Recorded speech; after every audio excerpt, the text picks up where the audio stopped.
Hello, hi everyone. I hope you all are well and may divine bless us all, my dear masters, friends. Today I'm going to discuss about Devi Chinnamasta.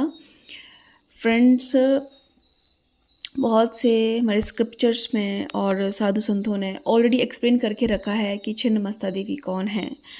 But today during meditation what I experienced I am going to share with you. So friends, actually ऐसा normal जो view है छिन्नमस्ता देवी का वो ये है कि आपकी ईड़ा और पिंगला नाड़ी हैं और सुषुम्ना नाड़ी हैं और वही रिप्रेजेंटेशन है देवी छिन्नमस्ता की. या कुछ लोग ऐसे भी कहते हैं कि अपनी ईगो को उन्होंने क्या किया है, कट किया है. अपनी ईगो को कट डाउन करने का जो उसका हिडन मीनिंग है, एसोटेरिक मीनिंग है, वो यही है कि अपनी ईगो को कट डाउन करना है हमें, राइट. कुछ लोग ऐसा भी कहते हैं कि देवी छिन्नमस्ता जो है वो सेक्रीफाइस करती हैं, राइट. सेक्रीफाइस की देवी हैं. So masters, during meditation what I realise is कि देवी छिन्नमस्ता सिर्फ सेक्रीफाइस नहीं है. बहुत ध्यान से देखें तो उनकी आइकोनोग्राफी इस तरह से है कि उन्होंने अपना खुद का एक हेड कट किया है जो खुद उन्होंने अपने लेफ्ट हैंड में होल्ड किया है. उनके आसपास दो सखियां हैं उनकी. वन स्ट्रीम ऑफ ब्लड जो है उनके खुद की, जो वन स्ट्रीम ऑफ ब्लड है वो उनके खुद के हेड में जा रही है और टू स्ट्रीम्स जो है वो उनकी सखियों के हेड में जा रही हैं, मुख में जा रही हैं, राइट. और जो उनकी जो सखियां हैं डाकिनी एंड रांकिनी, तो उनके कहने से ही उन्होंने अपने हेड को कट डाउन किया है. स्टोरी, आई होप स्टोरी आपको सबको पता होगी. देवी छिन्नमस्ता की स्टोरी क्या है, ये एक पॉपुलर व्यू है, राइट. लेकिन मास्टर्स ध्यान से देखें तो एक पर्सन जब सेक्रीफाइस करता है, जब भी एक पर्सन सेक्रीफाइस करता है, आप लोगों में से कॉमनली एग्जाम्पल होगा, जब भी आप सेक्रीफाइस करते हैं तो आप कुछ हद तक ज़्यादा सेक्रीफाइस कर जाते हैं कि आपकी खुद की मेंटल स्थिति जो है वो डावाडोल होने लगती है. कि आप दूसरों के लिए इतना सेक्रीफाइस करते हैं कि आप खुद कई बार मेंटल पेशेंट हो जाते हैं, राइट. तो देवी छिन्नमस्ता वो एनर्जी है, वो हमें डिपिक्ट कर रही है कि करुणा के भाव में आके दूसरों की इच्छा पूर्ति के लिए खुद को सेक्रीफाइस करना इज़ ऑल ओके, करना भी चाहिए. लेकिन don't forget your own self. उन्होंने क्या किया, करुणा में आके खुद को हेडलेस कर दिया, खुद को सेक्रीफाइस कर दिया अपनी सखियों की भूख को शांत करने के लिए.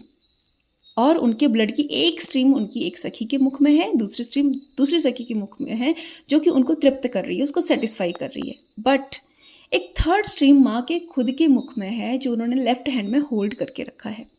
ये क्या डिपिक्ट कर रहा है कि do service to others, do sacrifices to other, but don't forget yourself also. सिर्फ दूसरों को सेक्रीफाइस करोगे और खुद पे ध्यान नहीं दोगे तो मेंटल पेशेंट होना लाजमी है, होगे ही होंगे. लेकिन अगर आप दूसरों को सेक्रीफाइस कर रहे हैं, आपके पास ये पोटेंशियल है और खुद का भी ख्याल रख रहे हैं, है ना, खुद को आप भूले नहीं हैं, तो आप अपनी आध्यात्मिक उन्नति में क्या करेंगे, आध्यात्मिक उन्नति में और भी ज़्यादा क्या करेंगे, एक ऐड ऑन करेंगे, ठीक है.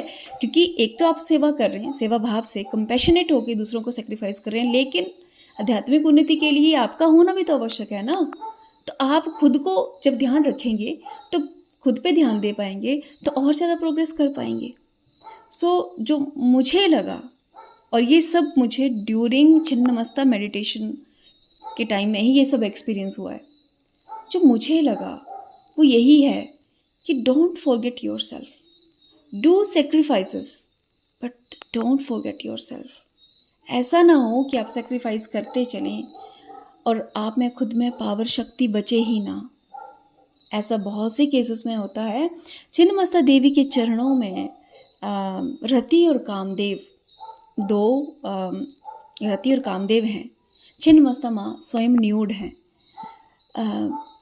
मतलब नग्न अवस्था में है. नग्नता मीन्स क्या, जो हमारी मेंटल कंडीशनिंग है उसको पुल आउट करना, उसको डिस्पोज ऑफ कर देना, उसको बाहर गिरा देना. अपने माइंड को फुली नेक्ड कीजिए, अपने माइंड से जितनी भी आपकी कंडीशनिंग है, पर्दे आपने डाल रखे हैं, उनको उतारिए। जब आप उनको उतारेंगे, ठीक है, तो और आपकी इच्छाएं जो इस संसार को लेके हैं, देखो कई बार हम लोग सेक्रीफाइस करते हैं सिर्फ इसलिए कि लोग हमें अच्छा बोले। हमारे अंदर कोई ना कोई डिज़ायर होती है, हम दान भी किसी को करते हैं तो उसके पीछे भी हमारी एक इच्छा है कि मुझे पुण्य प्राप्त हो।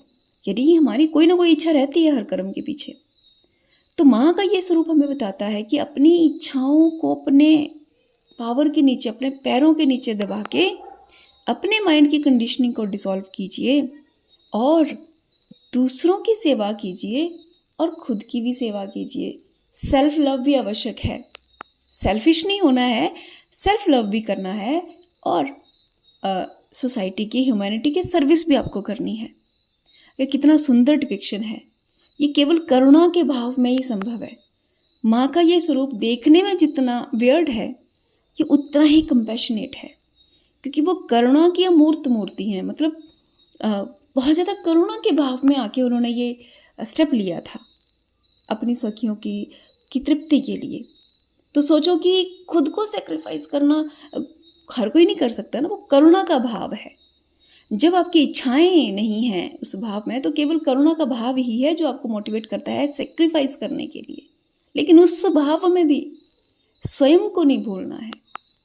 तो मास्टर, यही मुझे लगा आज के इस मेडिटेशन में, नवरात्रों में जो मेडिटेशन मैंने की है उसमें मुझे ये रियलाइजेशन हुई है। सडन एक रियलाइजेशन मुझे हुई थी देवी बगलामुखी के बारे में लास्ट ईयर, और उससे भी लास्ट ईयर देवी धूमावती के बारे में कुछ रियलाइजेशन हुई थी जो कि मैंने पोस्ट की है।